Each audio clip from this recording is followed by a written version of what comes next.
Bonjour tout le monde, cette nouvelle vidéo du Célodique que lisez-vous. Il me semble que j'ai pas fait de vidéo la semaine dernière. J'avais fait à la place la vidéo questions-réponses. Donc on va revenir sur mes lectures de ces 2 dernières semaines. Donc vous allez voir que je l'ai pas énormément lu. Donc il y a 2 semaines, je lisais Gladiateur tome 1, Le combat pour la liberté. Moi j'ai mis 2 semaines je crois pour le lire. Bon, il est pas très gros, hein, il fait 400 pages je crois. Même pas, il fait 360 pages. Il est écrit quand même assez gros. Mais pour moi, le gros problème, ça a été que je l'ai coupé au milieu pour le stage BAFA. Donc pendant 1 semaine, j'ai pas lu. Et quand je suis revenu que j'ai voulu me remettre dans le B, c'était assez compliqué. Déjà que j'étais crevé, c'était pas facile pour moi de reprendre l'histoire en plein milieu. Surtout que je l'ai lâché, j'étais au milieu du livre. Donc un peu de mal à m'y remettre, même si l'affaire reste quand même très bien, ça reste aussi beau que le début. C'est juste, voilà, c'est moi-même, j'ai eu du mal à me replonger dans le livre. Donc pour ceux qui connaissent l'histoire, c'est Marcus. Bon, il vit avec son père et sa mère. Sa mère était une esclave que son père a recueillie. Il avait droit à une esclave après la Grande Guerre. Il a pris cette femme et il en est tombé amoureuse. Et Marcus est né. Et donc ils vivent tous les trois, voilà. Ils vivent heureux dans une petite maison, etc.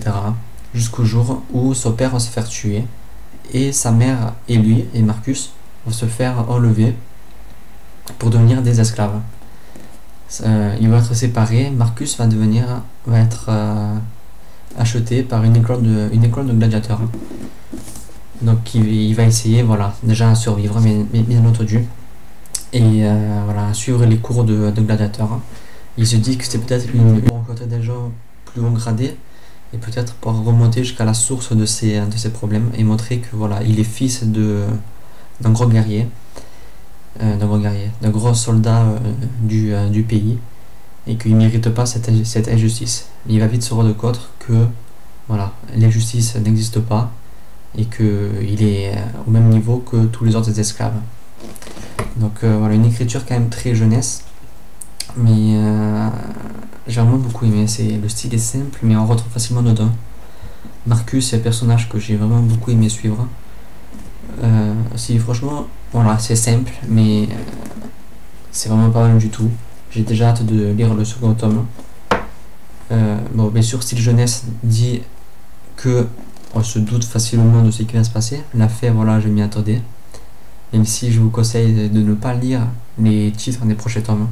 Car le tome 3, oui, le tome 3 il est un gros spoiler pour celui-là. Donc ne lisez pas les titres des autres tomes.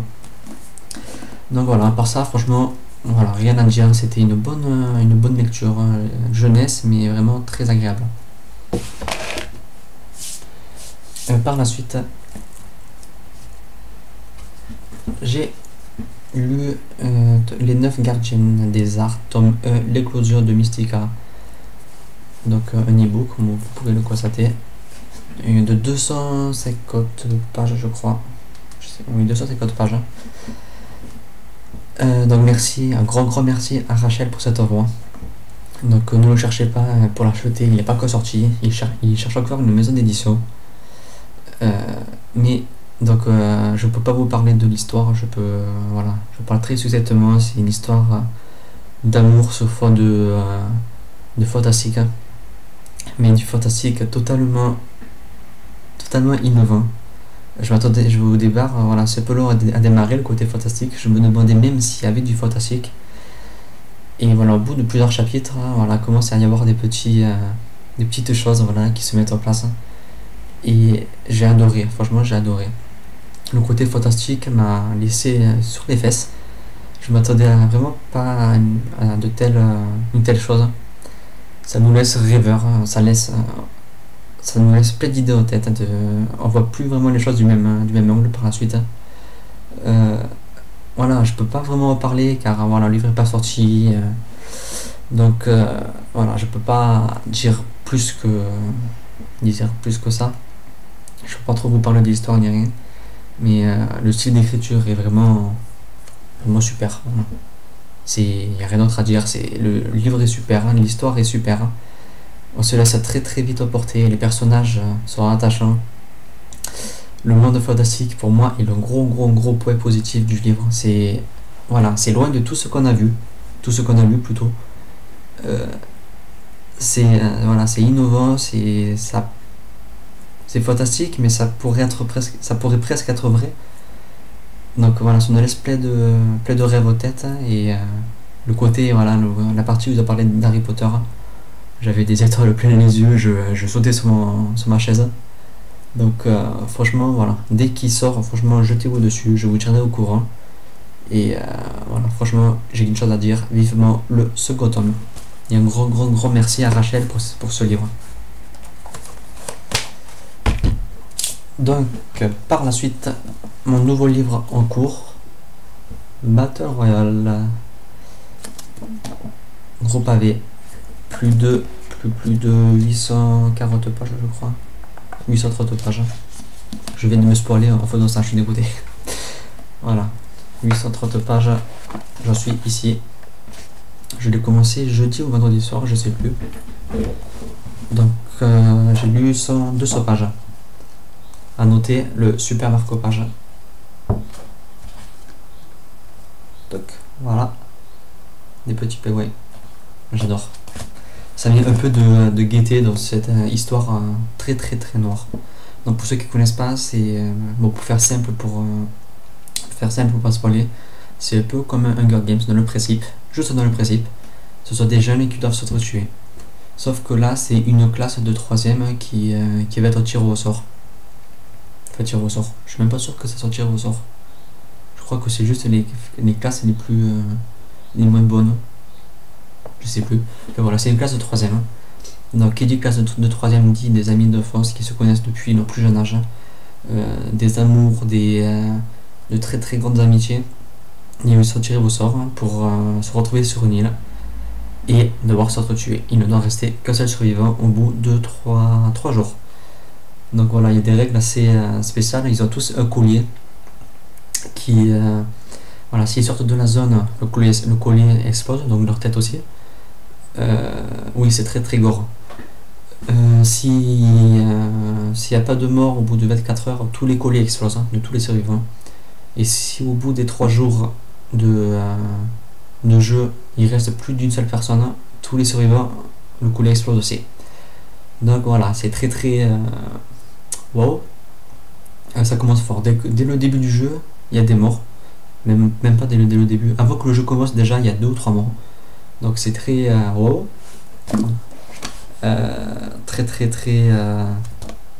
Très choc. Faut vraiment avoir le cœur solide. Si vous avez 14-15 ans, que vous avez aimé Hunger Games, je ne vous le conseille pas. Je le dis franchement, pour les plus jeunes, franchement, je ne le conseille pas. Pour moi, c'est voilà, 16. À partir de public averti, voilà, à partir de 16 ans, parce que c'est très gore, c'est très choc.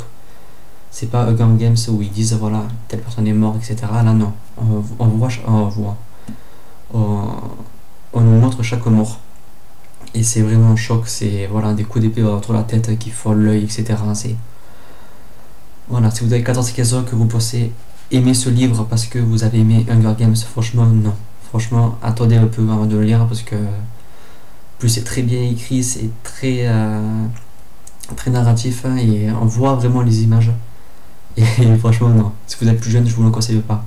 Si vous êtes insensible, je vous le conseille pas non plus. Et le livre, le film est sorti aussi en 2000, je crois, ou 2001. Je l'avais vu à l'époque en 2002 ou 3, je devais avoir 10 ans. Et en fait, je l'ai vu totalement au hasard, je savais pas du tout de quoi ça parlait. Et j'avais été choqué. Je dis franchement, j'avais été choqué, j'avais même... je me rappelle d'une scène dans The Phare. Je suis pas encore là, mais cette scène m'avait choqué tellement que j'avais éteint ma télé. Et j'ai hâte de lire ce passage et de voir le film. Donc je me verrai le film une fois le livre lu. Une fois le film vu, je me relirai mais le manga. Parce que j'ai aussi le manga dans ma pile à lire. Donc je verrai ce que ça donne en manga. Je peux feuilleter là le premier tome tout à l'heure pour savoir un peu si ça tenait, si ça suivait le livre. Et ça a l'air de bien suivre le livre. Donc après, reste à voir si le film suit le livre et le manga. Mais voilà, franchement, l'histoire est pas mal du tout. Un peu prévisible, mais voilà, de toute façon, on sait tous que voilà, il doit rester un survivant à la fin, donc on sait qu'il va y avoir des morts. Mais oui, franchement, pour l'instant, ça commence très très bien. Donc voilà, j'ai même pas lu le quart, hein. J'ai lu 200 pages. Hein. Si, ça fait un quart. Donc je vous tiens au courant la semaine prochaine de mon évolution. J'espère le terminer. Voilà, il reste 600 pages, donc à voir si je le termine cette semaine. Donc du coup, je ne prévois aucune lecture pour cette semaine, vu que voilà, il me reste 600 pages. Donc je sais pas si je ne lirai de coup, ou si je fais une page au milieu pour lire un petit livre détente, entre guillemets. Je sais même pas quoi lire au mieux, car j'ai envie de tout lire de coup, mais c'est quand même assez lourd, c'est quand même assez gore, c'est assez noir, on est mal à l'aise quand on le lit. Donc franchement, je sais pas du tout. Ça sera à voir selon mon humeur. Si je lis un livre au milieu ou si je le lis de coup, si j'ai le courage, si j'ai la foi, si j'ai le moral. Donc voilà, on se retrouve très bientôt, sûrement cette semaine pour une vidéo tag ou une nouvelle vidéo questions-réponses, vu que j'ai reçu pas mal de nouvelles questions. Donc à voir ce que ça donne. Donc on se dit à très bientôt pour une nouvelle vidéo. Bye.